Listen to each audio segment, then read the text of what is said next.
cellar in Dina with Miriam, Emily and Pippa from Deer Hunter Theatre to talk about their show Club Bazaar, which was on last week.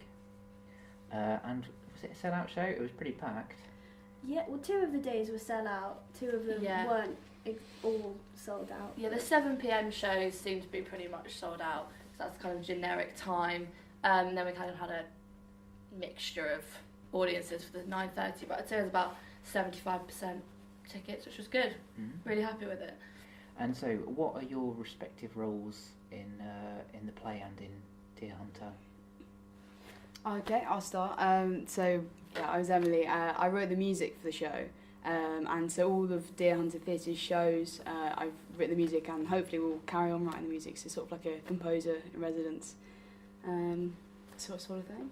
Yeah, I'm Pippa, and I produce the shows. So just doing all the admin, liaising, all the fun bits. Needed. Yeah. I'm Miriam. I've only become involved in Deer Hunter Theatre with this specific show, but I co-wrote it with Ben, the artistic director of Deer Hunter, and I also designed the show. Designed? Yeah, so that sort of means it sounds quite on lofty, but Yeah. it's a very designy show, but I guess we'll come to that. Yeah, Okay. general aesthetic it's got. Yeah. Yeah. So who are Deer Hunter and how long have you been about? So we met through Sheffield University Theatre Company, in 2016, Ben, our artistic director, wrote a show, which then Emily composed the music for, which he wanted to put on outside of the university. So me, him, and our company manager Thalia made the company so we could do that at Theatre Delhi, and then we put on that show at Theatre Delhi in November of 2016. Then we went to the National Student Drama Festival, and then we did a small tour, and then we did the Fringe in the summer, and that's kind of where Deer Hunter came from. And now we just kind of carry on if anyone has any ideas or scripts they want to try out, kind of a collective company to do that. And what was that show? It's called The Iconoclasts, and it was basically this this old performing family who want to make a comeback. So you are at their comeback tour show, and then you start to realise kind of as the show progresses that they're not really there for the tour, but their own personal reasons, and it kind of comes to blows. But each one of them does a different kind of artistic discipline. So one's a comedian, one's a magician, one is in drag. So it's just kind of a really fun show. Yeah, it was really good. Like from the music point of view as well, it was all active musician stuff. And that was something that I think we're getting more and more into, is making the musicians kind of like, you can really milk the moment. It's like you can see what they're doing. They're not just hid away in a pit. They kind of get their credit and stuff. So did you say active musicians? Active musicians. Oh, so active musicians, yeah, so our front guy, Tom Parrish, so he played the guitar, sang, and was like a character in it. And all of the band were all on stage, just like kind of this rock ensemble. And it was so much fun to just to be a part of it, and we all had characters and stuff. And it's the same for this one as well. We're all visible all the time, and that's something we're really trying to integrate, is like the music and the theatre all as one big thing. Fab. And then Miriam, you came in by writing Club Bazaar. Yes. It's a really difficult piece to describe. There are a lot of ideas in it. There's lots of. Yeah. It's got a very specific feel and aesthetic, and lots of interesting different ideas in it. How much of that was production? How much of it in writing? And if it was in the writing, what goes on in your head? We constantly ask ourselves that question. It might be useful to give you a bit of context of how the show came to be. So Ben and I were moving this armchair while we decided to write sort of like a scratch night together of just little vignettes of different things that we've been working on, different ideas we had, and we decided to have a writing day together, and it was amazing. Within about sort of hour, 2 hours, we'd come up with this concept of a show around Finnegan, one of the characters in the show, actually just being a painter in a world in which painting isn't allowed. And the original idea was that he'd paint this horrible piece during the show, and then at the end of the show it'll be auctioned off to all of the audience members. And, you know, it just sort of developed very, very naturally into what it turned into. Ben and I talked a lot and came up with the ideas, and then we did each individually go and then write them. And so what's the story then of Club Bazaar? What's the kind of theme? Club Bazaar is, I would say, an idea about what would happen in a future time in which art is illegal, based on just complete lack of resource because of, you know, climate change, authoritarian rule, and what would happen is you'd still get people making art if art was illegal, because people have to make art. So you'd have these like speakeasies almost underground where art would happen, and we wanted to invite people into these illegal places in which people could explore and make things. Mm-hmm. And so turning up there, it was quite interesting. You had Malcolm, the manager of Dina, sort of hanging around outside like a cleaner, and then surreptitiously banging on the door, and then you got snuck inside by a man with face paint on. Exactly, yeah. We wanted it to be the piece of theatre from the moment you were meters away from Dina venue. Yeah. It felt a bit kind of cabaret during the Weimar Republic kind of. Exactly, definitely an influence. Yeah. Our influences were definitely, cabaret, sort of vaudeville theatre without any of the racism, you know, Charlie Chaplin-esque, just miming, just making it almost quite traditional, because we thought if these actors and musicians were put in a time in which they'd only heard about art from their grandparents, and then they thought, we're going to do it, what would they do without any influences? So we told Emily, you know, you'd never seen a piano before today, how would you play it? And she went, well, I wouldn't just play the keys, I'd play the strings too. Mm-hmm. And with the actors, we thought, you've never really heard a story or seen anyone perform, how would you do it? And they almost did it quite rigidly in a way, and just quite over the top, and I thought it was really funny. Yeah. It also reminded me of Punch and Judy shows. Yeah, right. Yeah, definitely. Like, so your players, you had kind of three actors, and they were characters in themselves. Yeah. And then they were playing all the other characters in a kind of like each of them was Punch or Judy or whatever, but then taking on other roles as the story requires. Yeah. So the stories within Club Bazaar, so it's you've got those three characters, and then you've got other stories that they're telling. Where did those stories come from? The first story that was written was Ben wrote the divorce scene, which is based on Mr. Jones and Miss Brown having a very over-the-top conversation about them having a divorce, and from there we somehow just wrote another story about a couple getting together, and we thought those two, they should be the same, and then the others just sort of, it's hard to say, I don't really know where they come from. I think a lot of the stories were kind of inspired from this room, weren't they? So like the Legend of Babanita, we had these huge baboon masks which were in this room, and so we were like, well, we can use them, and I don't know if you obviously saw these like huge masks, like just looked incredible, and we was like, it's such a shame if they're just going to be sat here. And so how long was Babanita? 20 minutes? Yeah, 20 minutes. I remember. It was almost a show in itself. Being that one. Babanita!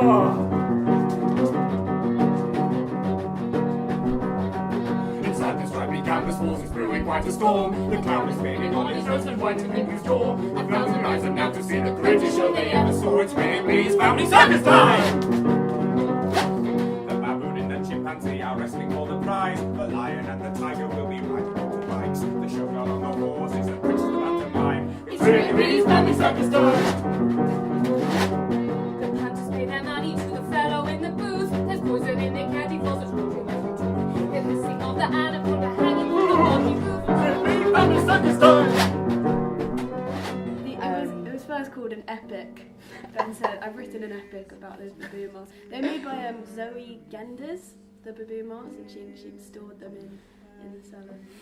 Yeah, we wanted to use as much stuff from this room Exactly. itself as we could. So the aeroplane moment in Yeah. Babanita. So I took to the sky. All of that kind of stuff just came from random things that were in the room, like the wheel and the piece of wood. Yeah, it's very site specific. And that was one of my favourite parts because you were talking about actor, musicians, and that kind of idea of post-apocalypse or whatever, where you're making do with what you've got. Exactly. So Yeah. the spike wheel was the propeller of the plane. Yeah. Did somebody hold up the scarf as if it was flying? Yeah, Like, or waving it in the air like it was in the wind. just one actor was being a character, but you've got all three of the actors participating. And then with the music we had our violinist Liv. The stuff she went through, she was great. I was like, okay, bring your piece of paper, your music, and put it in between the strings. So when you played, and then just hitting the keys, and so it was just hitting the paper and just going like. And then Will Shaw, who was playing the prepared snare drum, it was just like this huge engine noise of just hitting, like just playing the piano with the hitting the paper, just to kind of get this whole thing together. And I think that was one moment where everybody was involved in creating this idea, this aeroplane. Yeah. It was a lot. It was so much fun, that bit. And there's a lovely gunshot moment as well. Yeah. Where it's obviously snare. He's right in front of you. You can see him hitting the snare, but still it feels like Yeah. that shock of a gunshot. Yeah, and it It was sounds yeah. so So real. like with the prepared snare drum, I called it a salted snare because it was basically just salt all over the top. And as Miriam mentioned earlier, the idea with the music was that if they just found these instruments, like how would they play it? So I thought, if they found just a snare drum, they'd probably just play it with the beads rather than there weren't any sticks or anything. And then with that bit, because there was salt already on it, when you just picked up one bead and smashed it down, like all the salt kind of jumped up, and so it was like, so it was as if someone had been shot and all the stuff had got somewhere. Yeah. So how much of the story came out of moments like that where, wouldn't it be cool if we did a thing? Or was it story first and then how can we construct that? Well, some of the stories came first, and we sort of met and discussed about what the music wanted or what the theme was. So with this Babanita scene, Ben was very specific in saying he wanted a very cinematic underscoring throughout.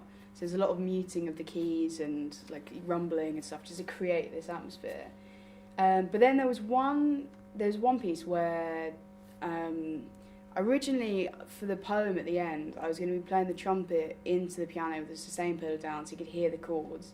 We actually changed it so instead I was singing in one of the other scenes. But when we wrote that, I showed Ben and Miriam this, and Ben recorded it on his phone, me just playing these chords like on the trumpet and it like building up from the piano. And then after that, Ben wrote Finnegan's poem listening to that music, so it's like the music was inspiring his writing. And then when he developed that and he gave me the script, I then we changed it so it was just for piano, but then it kind of they helped each other, they influenced each other, and it was just a really nice way of writing. Of like sometimes the stories came first, other times the music, and then it's just we really kind of just helped each other out with that. Yeah. And so having kind of all worked together, are you, Miriam, are you now part of Deer Hunter? Are you sucked into the for collective? sure. Yeah. Miriam's in. Congratulations. Yeah, you're Made in. it. Made it, finally. But that's the lovely thing about Deer Hunters. It's such a theatre. I mean, it's just such a group company feel. And I think a lot of the comments from the show are saying it's so clear that we all enjoy what we're doing, we're all having a laugh. And it's not just like we've written the show, you're performing for us, and there's none of this hierarchy. It's like we're all doing this together. Yeah, it's very collaborative. Yeah, so and it's We're just all so best enjoyable. friends. Yeah. So yeah. Miriam. Oh. How sweet. Yeah. But that's why it's so good, so enjoyable doing new theatre with people you love. Yeah. And so all working together, all working with the props to hand, and also working with the space. So we're in, is it a beer cellar? Is it just a stuff? It used to be a beer cellar. Yeah. Yeah. It was cleared out. Yeah. There's the backstage area. I could sort of see that on the day, but I can definitely see it now. Is I reckon about 18 inches wide. That's Yeah, how it's much really space not. you've got back there. Yeah. But it was a back, so there's a red curtain. People Yeah. disappeared behind it and came out with different costumes or different props. Did you sort of decide we want to do the show at Dina and just find whatever room you could get, or did you come in here and fall in love? Well, what happened was Deborah and Malcolm, who run Dina Venue, sort of offered me to hold some auditions here, and from that our relationship just grew and grew, where Ben and I's writing days were in the upstairs of Dina. Once we come up with the concept that it would be based in a cellar or a basement, we just went downstairs to Malcolm and we said, do you have a cellar here? He said, yes, come see it. We walked in, it was absolutely full of stuff, wood, rubbish, kegs, things like that. and I just said, well, the show will be in this room. It's perfect. Yeah, it's perfect. It's perfect, yeah. So we then phone Katie, our production manager, Emily and Pippa, come on down here right now. We found where we're going to do the show. They came down and they said okay. And then within 24 hours, we'd already gone on a few dump trips to clean out wood from the cellar. Yeah. And we just spent sort of a lot of days and hours cleaning out this room. And it's absolutely not finished yet. But there is, so from now, we're, Deborah and Malcolm have sort of, in a way, gifted us the cellar. So in the future, we're going to be programming for the cellar. We're going to, revamp it loads, take down all of these beer pipes, make it into like an actual real usable rehearsal space, performance space. And so, watch out for that, because that is going to be coming up. Yeah, it just kind of became our own little project. Yeah. We came in here and thought, well, this is going to be a massive task, but it was absolutely something we were willing to do, because the way Dina works, it was so great for us to be able to give them something back. So Malcolm was saying, we've been looking for someone, people to come and help us clear out the cellar for ages. Yeah. And it was kind of like, well, we'll do that for you, and we're so thankful to them, because in return we given this space, which is great to have kind of helping each other, which is something. It's this beautiful, just respectful, symbiotic relationship that we've got with Deborah and Malcolm, in which they're so supportive of us, which is just something that's so rare for young people, and it's just the most amazing thing, really. Yeah, fantastic. And it worked really well as a kind of underground theatre club where, like, I was genuinely thinking, have they got extra actors who are going to be the police? Are we going to get raided? And it's funny you should say that. That was one of the original endings. That was but we thought that's too predictable. Yeah. We didn't want it. It's nice for it to not be shut down for the police. But it did feel like a very enclosed space where if there was a knock on the door, there's nowhere to run. Yeah. Yes. Which, it's great for the actual show itself. We had a fire exit. Yeah, we did. We were very safe with that. For future shows, has it kind of informed? Have you got any ideas of writing to the space, kind of thing? Writing to the space. I've had a few ideas, but really just ideas at the moment. Sort of just cavernous spaces, strange. Yeah, I think as well we must buy this piano just so we could just do more shows like this.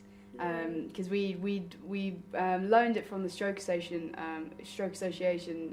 charity shop, and they're so good. They moved it up here. We were going to move on from downstairs by ourselves. And very grateful that we didn't do that. But I think if we can get this piano here and keep it here, we can do more weird, wacky shows with like prepared piano and like different stuff. And it's just such a treat as well, because when the show was on, obviously, as you saw, like everything was taken off. So there's no front, no bottom, so the audience could just see like all the keys. I just think like it's just so unique to have this space and to have this real piano. It's like we can do so much with it. I also think that Club Bazaar, when it was first kind of in its conception, was just a little project which we were all really excited by. And we cleared this space and we made the show, and it's just kind of like, this is just going to be Deer Hunters, Christmas show. But then it's kind of meant so much to us as we're doing it, and it's really been a great experience. And now I think there is a moment where we're going to see what's going to happen with Club Bazaar as a show, as a project, that maybe we don't want to think immediately about what's next for this space, because we want to kind of get as much as we can out of Club Bazaar, and I think there's more to come with it, definitely. Yeah, for sure. It'd be a shame just for it to stop there. Yeah. So are you thinking more stories within that frame, or are I you think thinking so. quiet? There's so much scope within Club Bazaar as a concept. You know, you could just have people coming to the Club Bazaar and it's a different story every evening. And in terms of the cellar, as we said, that we sort of have, we've got a certain level of authority over it now, where we'd love for other people to come and see and think what they can do with it completely, because it's funny because there are so many parallels between the show in Club Bazaar and actually what we're doing, because within Club Bazaar they were forced to an underground cellar because of oppression and things like that, whereas, you know, even though we are free to make art, we also don't have any funding to do so, and it's very hard to get that. So we are actually forced into the only space we can find, it being a great cellar, but a cold, bit mouldy, very dirty, dusty cellar, and that's quite amazing. But obviously we're still so grateful for it, and just being able to be free to do it. Yeah, for sure. Something we took for granted, I think.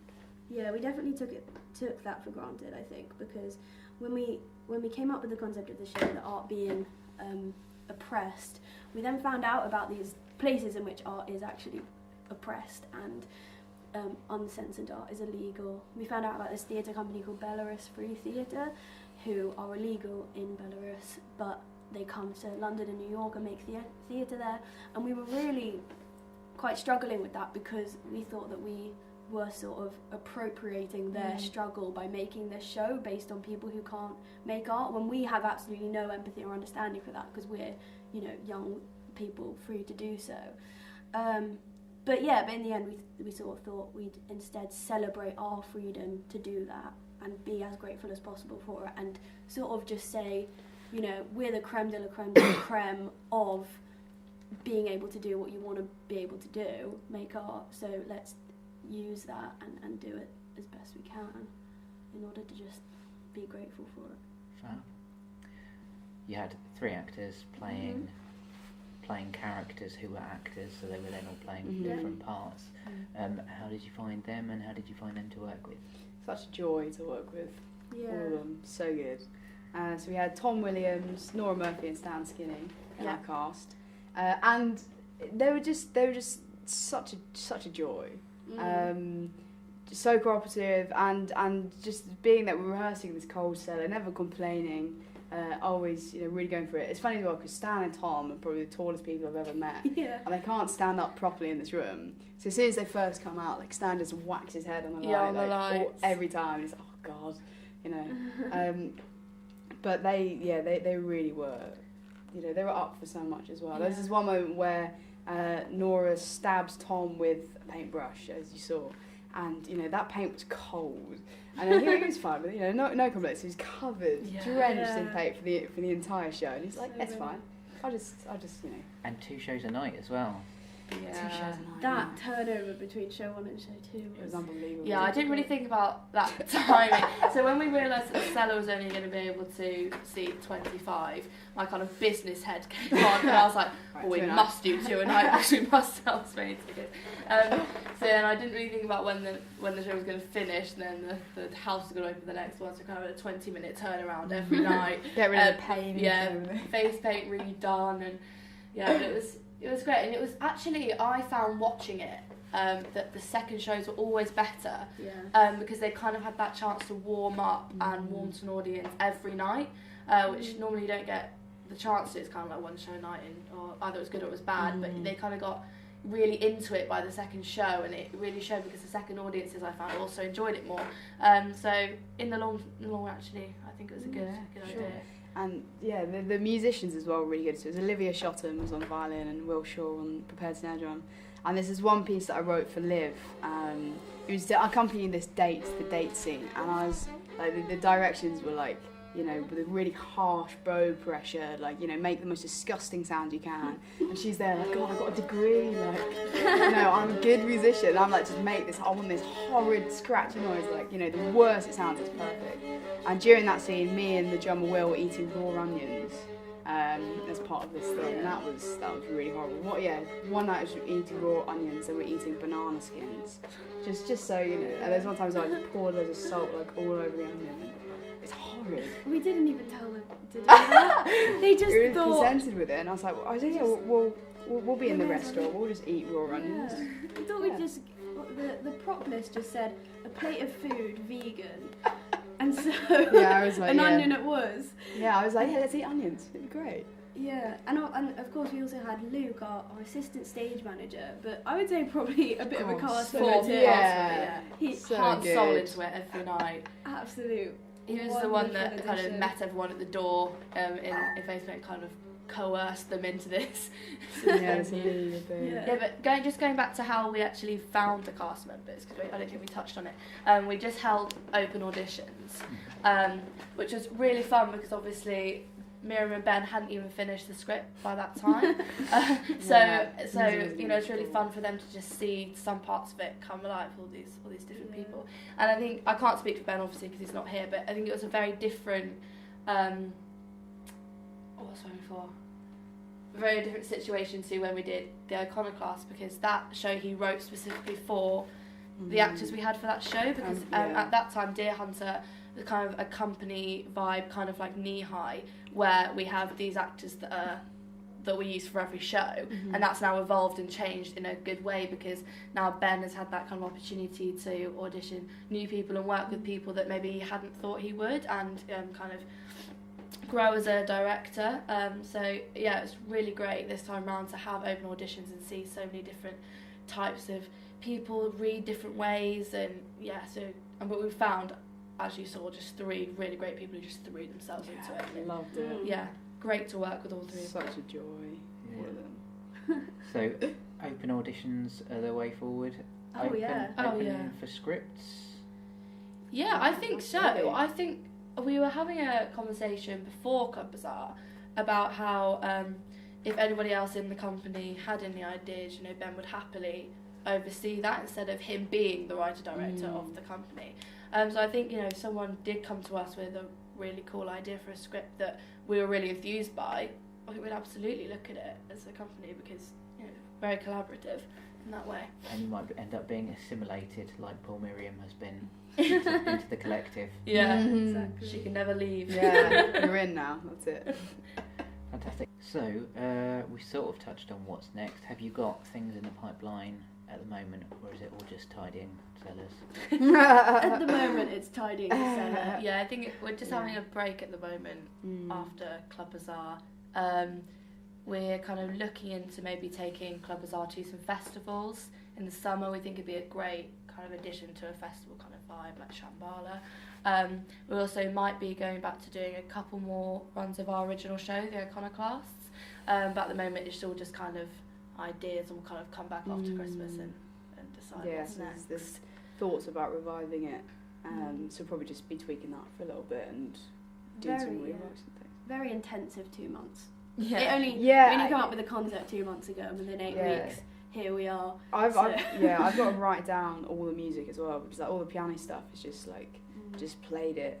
So it's like I've just got to spend time like Notating. notating all of it so that. We gave Emily about 6 days to write Yeah, music 6 for the days whole to write show. the hour and a half. It was good fun. It was a good challenge. I told my composition lecturer, and they said they're very impressed at my confidence to be able to write an hour and a half's worth of music in 6 days. It was a great challenge. You know, art takes time. And a great score. Cheers. Demonstrates what pressure can achieve. Yeah, Absolutely. Fantastic. So, if people want to know more or want to get in contact, how do they find you? We are on all social media. Our Facebook is just Deer Hunter Theatre. Spell. DEAR, as in the deer is writing a letter to the hunter. Dear Hunter. Deer don't Hunter kill me. Theatre. Deer Hunter, don't eat me. Please. No, so I'm it's an animal. Deer Hunter Theatre, DEAR, or Deer Hunter 2016 on Twitter, and then we also have a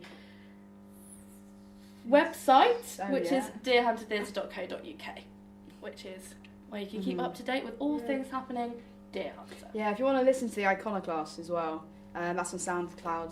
So you can type in the Iconoclasts and it should come up. Deer Hunter Theatre, it will come up there. And Dina venue, keep an eye out for, because the Cellar advertisement will be all on there. And there's Coming also soon, so that's loads of great stuff happening in Dina in general. It's an amazing venue, and incredible. I think a lot of people just kind of walk past it on Cambridge Street and don't come in, but definitely if you're walking past, just come in, have a look around, pop in. The cafe's Great open. Cafe's open Tuesdays through Saturdays now. It's a lovely place to be, and also the programme they have at Dina every month is just amazing, full of great arty stuff. You should definitely check it out. Cheers, thank you. The ringmaster must have them under a spell. The animals will cry for a shilling every time. The circus is a cruel, cruel place. The circus is a cruel, cruel place.